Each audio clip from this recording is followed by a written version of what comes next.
Alright, so today we are going to keep working on the Unit 7 notes, Properties of Waves and Sound, Part 2, and this is going to be the second part of those notes.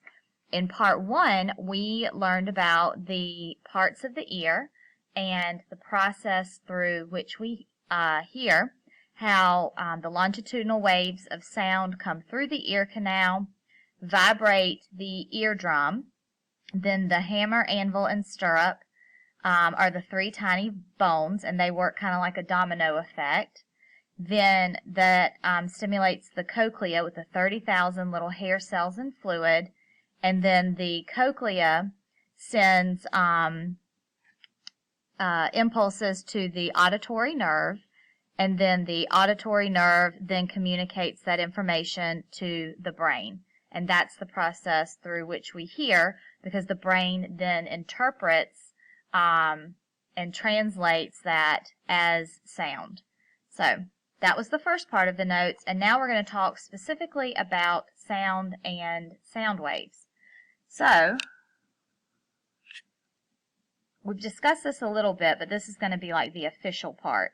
So for these notes, you're going to need some highlighters and something to write with, a pen or pencil. So the first thing that we want to note, go ahead and highlight here, is that sound travels in mechanical waves. This is something we've already talked about.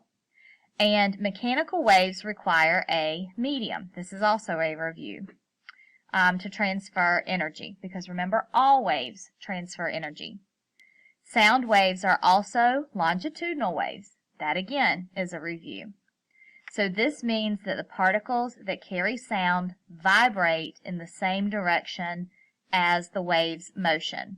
So when your vocal cords move, that means that the energy moves in this direction, and the medium,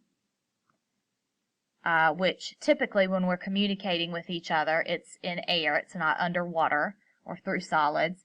The medium, which would be the air particles, also moves in that same direction. So take a moment and update this bottom part and then flip your page over.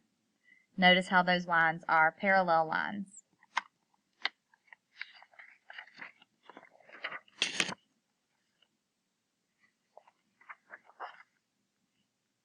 Okay? So throughout this lesson, we're going to be referring to a musical instrument of a guitar. And your teacher has a video that they'll be playing to kind of go along with that. So sound waves are produced by vibrating objects. If you pluck a guitar string, it vibrates. As the string moves back and forth, it pushes on particles in the air around it, making them vibrate. Each air particle collides and transfers energy to a nearby particle. As the energy travels through the air, the vibrations produce areas where the air particles are close together. Remember, those are compressions. And other areas where they are further apart. And remember, those are rarefactions. So here's our picture. And this is very similar to what we have seen earlier in this unit. So here's our guitar, and when the strings of the guitar are plucked, we have areas of compressions. So label these compressions with C's. I have gone ahead and highlighted mine yellow. So here's the compressions. Compressions, compressions, compressions, compressions, compressions. Sound propagation means that it's moving in that forward direction. Right here. That's the sound propagation. And then over here we have the rarefactions.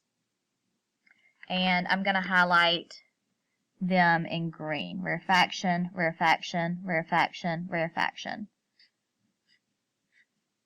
And that's where the particles are less dense, they're more spread out. So for scientists to study this, the longitudinal waves are just difficult to look at and to study. They really prefer to turn them into a transverse wave. So you'll see where they've then turned this above into a transverse wave. where the troughs are the rarefactions. So I'm going to color my trough green to match the rarefaction. And the crest, the high density places, are the compressions. So they match up. Okay? So this is where they've taken a longitudinal wave and they've actually turned it into a transverse wave to be able to look at and make it a little simpler to study. All right, so now we're going to talk about pitch and volume. You hear the term pitch when you've got a singing show like American Idol and someone sings and they say, ooh, that was off pitch. So what does that mean? So it is easy to tell some sound waves apart. Some sounds are low, such as a deep sound of a truck's engine. Other sounds are high, such as that of a whistle. These sounds differ in pitch. Pitch is the audible means you can hear it, property of a sound that varies with frequency. In music, pitch is referred to as a note.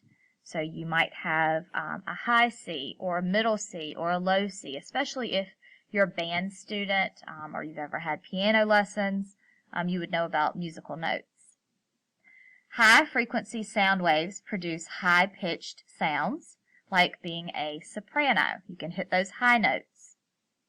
Low-frequency sound waves produce low-pitched sounds. That would be like a bass tone. Look at the diagram above the guitar. How would you change the diagram to represent a sound with a lower pitch? So our answer to that question is you would spread the compressions out longer. You would spread those compressions out longer, so the wave would have a longer wavelength. It would have a, don't like that. It would have a lower frequency, and then a lower pitch would result. So it would give it a longer wavelength. We would stretch this out. We'd stretch those compressions out. So the pitch of a sound depends on the nature of the sound. Changing the tension of a string on a guitar will change the pitch made by the string. So, if you've ever played a guitar or seen someone with a guitar warming up or tuning it, that they always are adjusting the strings up here, adjusting the tension to make sure that the guitar is tuned, that it's going to play the correct notes. Increasing the tension makes the pitch higher. This is how a guitar is tuned. Changing the length of the string also changes the pitch. This is one way a guitar player makes different notes on a guitar. The player temporarily shortens the string by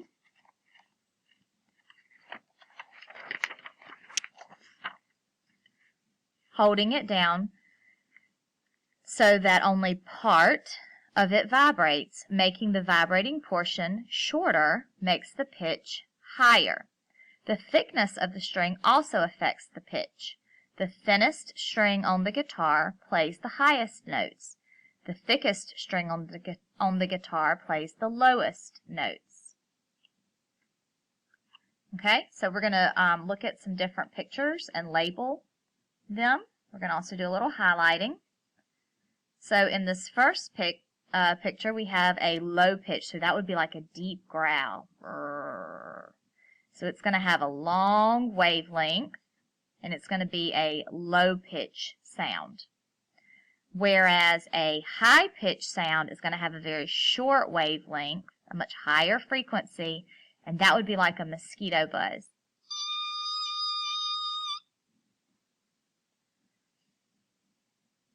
Now the next aspect of sound that we need to talk about is volume. So volume is the loudness of the sound. Mom says or grandma says, turn that music down, it's too loud. So they're talking about the volume. So how does it relate to amplitude? Well, amplitude of a sound wave determines the loudness of a sound. Basically, the amplitude is the loudness. It is the volume of the sound when we're talking about sound waves. So when we look right here, this would be a quieter sound. It has a very low amplitude. This would be a much louder sound. It has a higher amplitude. This would be a lower pitch. This would be a higher pitch. And then right here, this is just another way to look at it. Amplitude of waves. This would be very loud because it has a large amplitude. This would be very quiet because it has a small amplitude. So, take a moment, highlight, look over these. I just wanted to give you different versions of clip art, different ways that you will see this on the quiz and the test. And then the last little piece down here for us to look at is very important. I'm going to put a star beside it. Pitch and volume are independent of each other. That means they're not related. I can have a low pitch sound that is very quiet. I can have a low pitch sound that is very loud. If you pluck the string of a guitar gently, the amplitude of the vibration will be small. This will produce a soft sound. If you pluck the same string with more force, the amplitude of the vibration will be greater. You will hear a louder sound. The pitch, however, will stay the same. So, this would be great now if we have any band students to give an example of this, to play middle C very softly, to play middle C very loudly, to play high C very softly, to play high C very loudly, to demonstrate that. So, finish up these notes. This is the end of the part 2 notes. We'll do part 3 in a bit, and let us know if you have any questions.